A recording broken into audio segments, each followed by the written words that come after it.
إن الحمد لله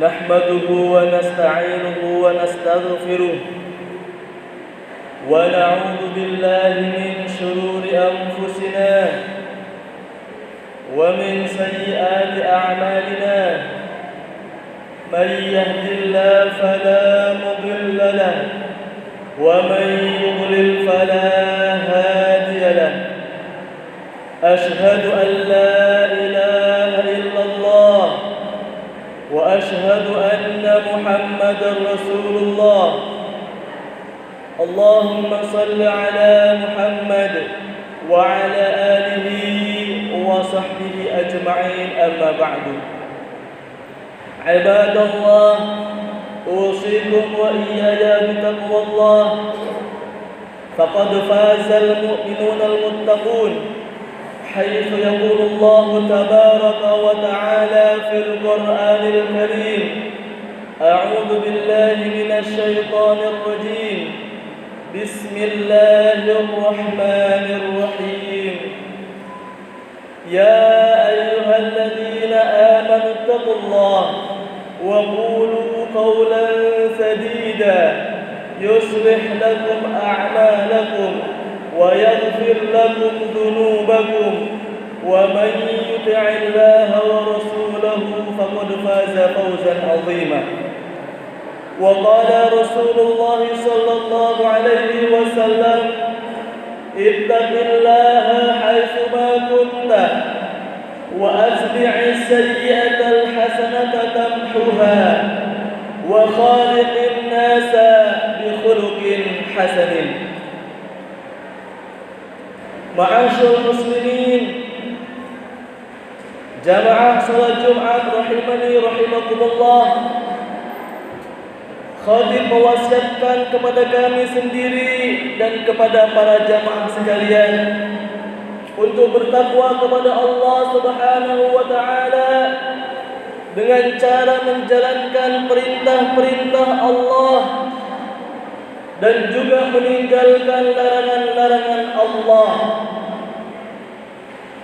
Kami juga mewasiatkan kepada para jamaah sekalian, terutama kepada anak didik, agar seksama mendengarkan khutbah dan melaksanakan ibadah, rangkaian ibadah salat Jumat, dimulai dari khutbah dan juga salat Jumat dengan baik, dengan maksimal, agar tidak sia-sia ibadah Jumat kita. Rasulullah bersabda, "Idza qulta li sahibika ansit," jika kamu berkata kepada temanmu, diamlah, kamu jangan berbicara. Dia berbicara, walaupun dia menasihati temannya untuk tidak berbicara. Apalagi dia berbicara sendiri, ngobrol dengan temannya, bermain dengan temannya. Wal imamu yakhtub, sedangkan khatib sedang berkhutbah seperti sekarang ini, faqad lagauta, maka sungguh ibadah Jumatmu menjadi sia-sia.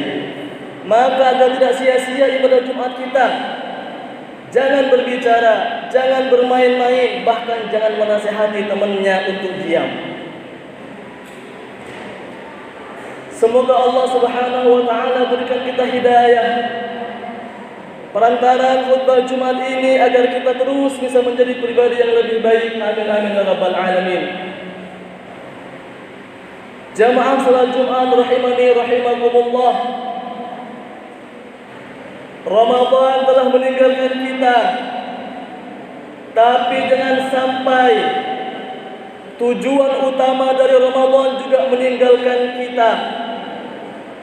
Riyadhah dan mujahadah kita selama Ramadan pada intinya adalah meningkatkan ketaatan kita kepada Allah Subhanahu wa taala dan mensucikan hati kita. Lihatlah diri kita sekarang setelah berlalu dari Ramadan. Sudahkah kita meningkatkan ketaatan kita kepada Allah? Sudahkah hati kita suci, bersih? Dengan hati yang suci inilah akan tumbuh iman yang menggerakkan manusia untuk melaksanakan apa yang Allah perintahkan, imtithalu awamirihi wajtinabu nawahi, dan juga meninggalkan apa yang Allah larang. Yang hal ini disebut sebagai takwa. Predikat takwa di bulan Ramadan adalah predikat yang sangat mulia bagi umat manusia, bagi umat Islam. Allah Subhanahu wa ta'ala berfirman, "Inna akramakum 'indallahi atqakum." Sesungguhnya yang paling mulia di antara kalian adalah yang paling bertakwa kepada Allah. Maka lihatlah kita, sudahkah hati kita suci, bersih? Sudahkah kita taat kepada Allah atau belum? Gelar takwa ini sebenarnya akan memberikan manfaat yang luar biasa kepada kita. Yang pertama ialah Allah akan memberikan jalan keluar pada permasalahan kita. Allah akan memberikan rezeki kepada kita dari arah yang tidak disangka. Allah berfirman, "Wa may yattaqillah," barang siapa yang bertakwa kepada Allah Subhanahu wa ta'ala, melaksanakan perintahnya, meninggalkan larangannya, yaj'al lahu makhrajan, Allah akan memberikan jalan keluar dari setiap permasalahannya. Permasalahan di rumah, permasalahan di sekolah, permasalahan di pesantren, permasalahan di tempat kerja akan menjadi gampang, ada solusi ketika kita bertakwa. Wa yarzuqhu min haitsu la yahtasib, Allah juga akan memberikan rezeki dari arah yang tidak diduga-duga. Kalau rezeki kita seret, rezeki kita sempit, patut kita bertanya, jangan-jangan kita belum bertakwa. Yang kedua, orang yang bertakwa Allah Subhanahu wa ta'ala akan mudahkan urusan-urusannya. Wa may yattaqillah, barang siapa yang bertakwa kepada Allah Subhanahu wa ta'ala, yaj'al lahu min amrihi yusra, Allah akan permudah segala urusannya. Setiap apa yang dihadapinya akan menjadi mudah. Kalau saat ini kita merasa sempit, jangan-jangan kita belum bertakwa. Dan yang ketiga, keutamaan dari takwa kepada Allah Subhanahu wa ta'ala ialah Allah akan hapuskan kesalahan kita dan Allah akan berikan pahala yang besar. Wa may yattaqillah, dan barang siapa yang bertakwa kepada Allah, yukaffir anhu sayyi'atihi, Allah akan hapus kesalahan-kesalahannya, wa yu'zim lahu ajra, Allah akan memperbesar pahala baginya. Bersyukurlah orang yang bisa bertakwa kepada Allah Subhanahu wa ta'ala. Namun tidak sedikit orang-orang yang bisa meningkatkan rasa takwanya, tingkat ketakwaannya di bulan Ramadan, tapi selepas bulan Ramadan ternyata menurun, ternyata kualitas ibadahnya, ketaatannya kepada Allah Subhanahu wa ta'ala menjadi semakin menurun. Hatinya selepas Ramadan menjadi kotor kembali. Ini bukan karena Allah yang melaksanakan, tapi karena perbuatan manusia itu sendiri. Imam Hasan Al-Basri pernah ditanya oleh salah seseorang bahwa ada kaum, ada orang-orang yang semangat sekali berpuasa di bulan Ramadan, beribadah, taat, suci, hadir di bulan Ramadan, tapi kemudian selepas Ramadan dia tidak lagi seperti ketika di bulan Ramadan. Seperti fenomena yang ada di masyarakat kita. Kemudian Imam Hasan Al-Basri menjawab, bi'sal qawmu, sejelek-jeleknya kaum, la ya'rifuna Allah haqqan illa fi syahr Ramadan. Dia hanya kenal Allah ketika Ramadan saja. Dia salat tahajud hanya Ramadan saja. Dia hatam Al-Quran hanya bulan Ramadan saja. Itulah sejelek-jeleknya manusia. Dia bersedekah hanya ketika di bulan Ramadan. Selepas bulan Ramadan dia tidak lagi bersedekah. Inilah sejelek-jeleknya manusia. Inna salihah, orang yang soleh sejati, yang sesungguhnya, alladhi yata'abbadu wa yajtahidu sanata kullaha, adalah orang yang senantiasa semangat beribadah, taat kepada Allah, meninggalkan larangannya, suci hatinya sepanjang hari, sepanjang tahun. Allah Subhanahu wa taala melalui Rasulnya juga menjelaskan bahwa Allah itu lebih menyukai orang yang senantiasa baik, tidak hanya baik di bulan Ramadan, tapi kemudian menjadi jahat di bulan Syawal, menjadi malaikat di bulan Ramadan, menjadi setan di bulan Syawal. Allah tidak suka seperti itu. Ahabbul a'mali ila Allah Ta'ala, perbuatan yang paling Allah cintai, adwamuha wa in qalla, yaitu yang paling kontinu, yang istiqomah, yang terus menerus, yang tidak hanya bagus di bulan Ramadan, tapi juga bagus di Syawal dan bulan-bulan setelahnya, walaupun jumlahnya sedikit. Ma'asyiral muslimin, sidang jemaah rahimani rahimakumullah, agar nilai-nilai Ramadan ini terpelihara, agar kita tidak menjadi sejelek-jeleknya manusia, agar kita menjadi manusia-manusia yang istiqomah, baik di bulan Ramadan, baik di bulan Syawal, hati suci di bulan Ramadan, hati juga suci di luar Ramadan. Maka ada 3 hal yang perlu kita jaga dalam kehidupan kita sehari-hari. Yang pertama, kita berusaha selalu hidup bersama Al-Quran, karena Ramadan adalah syahrul Quran. Syahrul Ramadan alladzi unzila fihi Al-Quran. Bulan Ramadan adalah bulan diturunkan Al-Quran. Maka berbondong-bondong banyak sekali orang-orang yang rajin membaca Al-Quran di bulan Ramadan. Maka kita juga berusaha di luar Ramadan menjaga keistiqomahan ini, kita menjaga ibadah ini. Kita dekat dengan Al-Quran, kita dekat dengan membacanya, tilawah. Tidak cukup di situ, kita juga perlu mengamalkan isinya. Kita juga perlu mempraktikkan isinya. Al-Quran oleh Allah Subhanahu wa taala disebut sebagai ruh. Dalam Asy-Syura ayat 52 Allah berfirman, "A'udzubillahi minasyaitonir rajim. Wa kadzalika auhayna ilaika ruhan min amrina." Demikianlah kami mewahyukan kepadamu ruh, yaitu Al-Quran dengan perintah kami. Al-Quran adalah ruh. Ibarat manusia, kalau tidak ada ruhnya maka dia adalah jasad, adalah mayat, layak dikuburkan. Begitu juga dengan manusia. Al-Quran adalah ruh. Kalau Al-Quran tidak ada dalam diri kita, maka kita ibarat manusia yang berjalan. Kita ibaratnya zombie, mayat yang berjalan, tidak dibimbing oleh Allah Subhanahu wa taala. Makanya Syekh Abdul Rahman As-Sa'di menjelaskan bahwa mengapa Allah menyebut Al-Quran adalah ruh, karena ruh yang menjadikan tubuh manusia hidup. Demikian pula Al-Quran lah yang akan menjadikan jiwa manusia hidup. Kalau kita jauh dari Al-Quran, kita akan menjadi orang yang seperti orang mati. Hidup kita tidak semangat, hidup kita tidak ceria, dan selalu ada permasalahan dalam hidup kita. Coba kita lihat dalam diri kita, mengapa hidup saya susah? Mengapa permasalahannya semakin menumpuk dan tidak ada solusi? Jangan-jangan kita jauh dari Al-Quran. Jarang sekali kita menyentuh Al-Quran, jarang kita berinteraksi dengan Al-Quran. Al-Quran diamalkan, didakwahkan, dan menjadi sistem kehidupan. Al-Quran tidak hanya menjadi dirinya sendiri, tapi didakwahkan juga untuk jamaah, untuk masyarakat.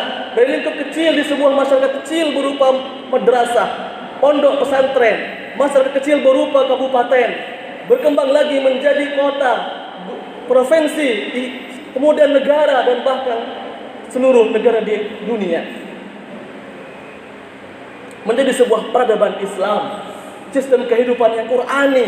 Al-Quran tidak hanya menjadi untuk kita sendiri, tapi untuk seluruh umat manusia. Dan ketahuilah bahwa Allah akan mengangkat orang yang dengan Al-Quran, dan Allah akan menghinakan orang dengan Al-Quran. Innallaha yarfa'u bihadzal kitab aqwaman. Sungguhnya Allah akan mengangkat derajat satu kaum dengan Al-Quran ini, wa yad'u bihi akharin. Dan Allah akan merendahkan kaum dengan Al-Quran juga. Kalau kita ingin menjadi pribadi-pribadi yang mulia, masyarakat yang mulia, negara yang mulia, maka kita harus menjadikan Quran sebagai solusi kehidupan kita. Kalau kita mau menjadi orang mulia, dekat dengan Al-Quran. Malaikat Jibril menjadi makhluk malaikat yang paling mulia karena diturunkan Al-Quran melalui Jibril. Nabi Muhammad menjadi nabi yang paling mulia karena diturunkan Al-Quran kepada Nabi Muhammad. Dan malam Lailatul Qadar menjadi malam yang lebih baik daripada 1000 bulan karena di dalamnya diturunkan Al-Quran. Inna anzalnahu fi Lailatul Qadar. Kesimpulannya, kalau kita ingin menjadi manusia yang mulia, maka berdekat-dekat dengan Al-Quran. Semoga Allah Subhanahu wa taala menjadikan diri kita dekat dengan Al-Quran dengan membacanya, mentadabburi isinya, mengamalkan, mendakwahkan, menjadikannya sistem kehidupan dalam kehidupan kita, masyarakat kita. Amin amin ya rabbal alamin. Sidang Jumat rahimani rahimakumullah. Yang kedua, yaitu memakmurkan masjid. Allah Subhanahu wa taala berfirman, A'udzu billahi minasy syaithanir rajim. Bismillahirrahmanirrahim.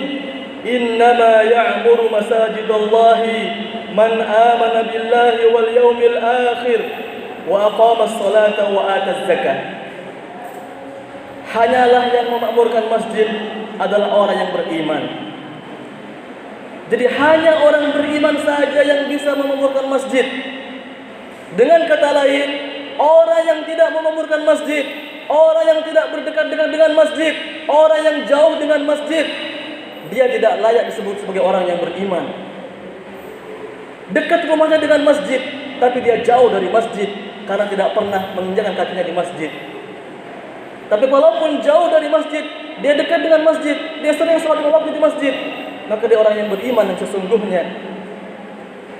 Sebenarnya jamaah salat di masjid adalah mengindikasikan kehidupan kita sehari-hari. Dengan kita berjamaah seperti sekarang ini, Allah Subhanahu wa taala mengajarkan kepada kita bahwa setiap jamaah bisa menempati saf terdepan, menunjukkan bahwa Allah tidak melihat status sosial, pejabat, pemulung, guru, siapapun dia, murid, sama di sisi Allah Subhanahu wa taala. Kemudian safnya rapat lurus. Ini menunjukkan simbol persaudaraan yang kuat. Semua gerakan ikut gerakan imam. Ini mengajarkan tentang kepemimpinan. Sami'na wa ata'na. Apa kata pimpinan, kita ikutin. Dan ketika imam batal atau uzur, maka imam harus mundur. Jika misalnya dia tidak mundur, tidak menunjukkan etika dan kejujuran pemimpin. Dan salam di akhir sholat adalah simbol ajaran Islam sebagai rahmatan lil alamin. Sidang jemaah rahimani rahimakumullah. Yang ketiga, yang terakhir, agar kita bisa menjaga spirit Ramadan, ialah membangun ekonomi umat. Di bulan Ramadan Allah mengajarkan kita untuk peduli dengan manusia lainnya. Allah mengajarkan untuk bisa bersedekah walaupun sebutir kurma, memberikan buka puasa walaupun sebutir kurma. Dan juga dalam ayat-ayat yang lain, Allah Subhanahu wa taala sering menggandengkan antara salat dengan zakat. Wa aqimus shalah wa atuz zakah. Dirikanlah salat, tunaikan zakat. Apa hikmahnya? Bahwa kita haruslah dekat dengan Allah Subhanahu wa taala, tapi juga dekat dengan manusia, hablum minan nas.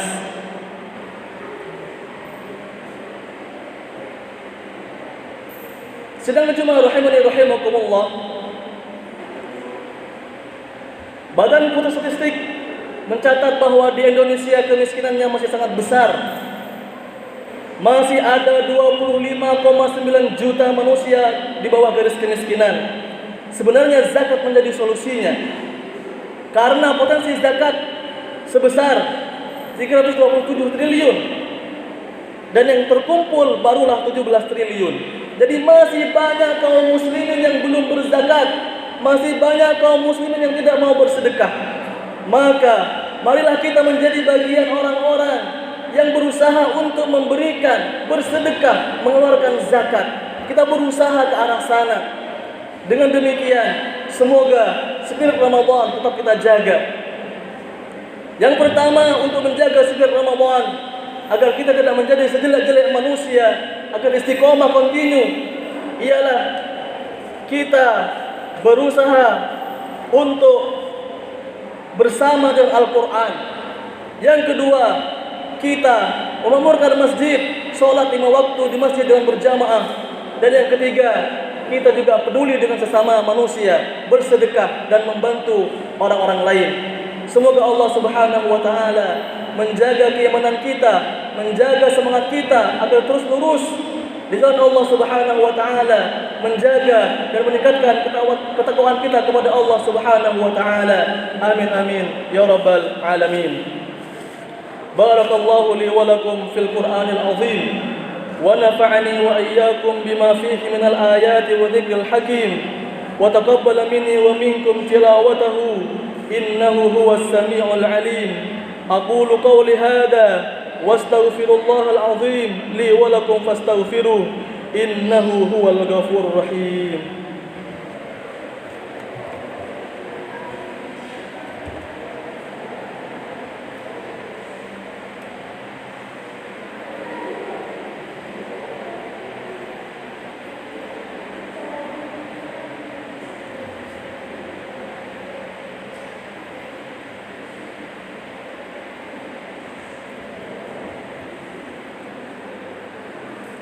الحمد لله رب العالمين وبه نستعين على أمور الدنيا والدين.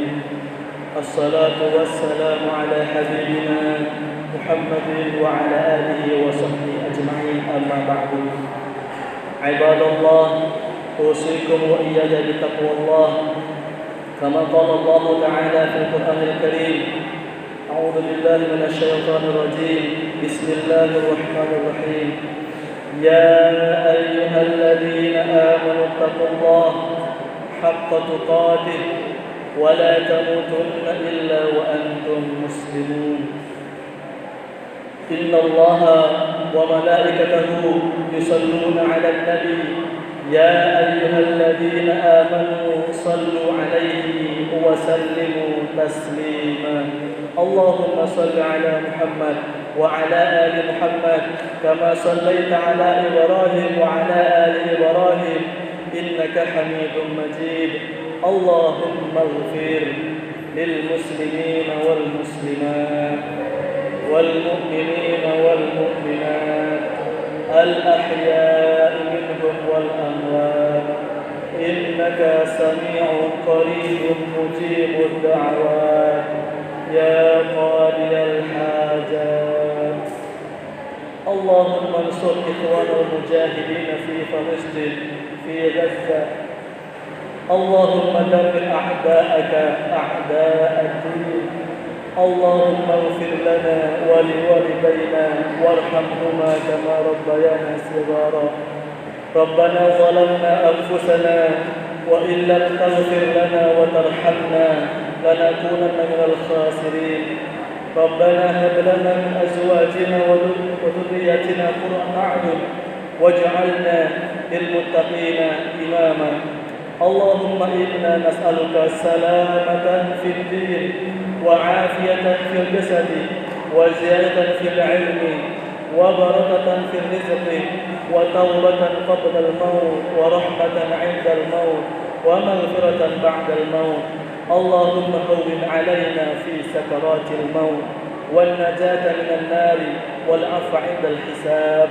ربنا آتنا في الدنيا حسنة وفي الآخرة حسنة وقنا عذاب النار والحمد لله رب العالمين. عباد الله، إن الله يأمركم بالعدل والإحسان وإيتاء ذي القربى وينهى عن الفحشاء والمنكر والبغي يعظكم لعلكم تذكرون. ولذكر الله أكبر. أقم الصلاة.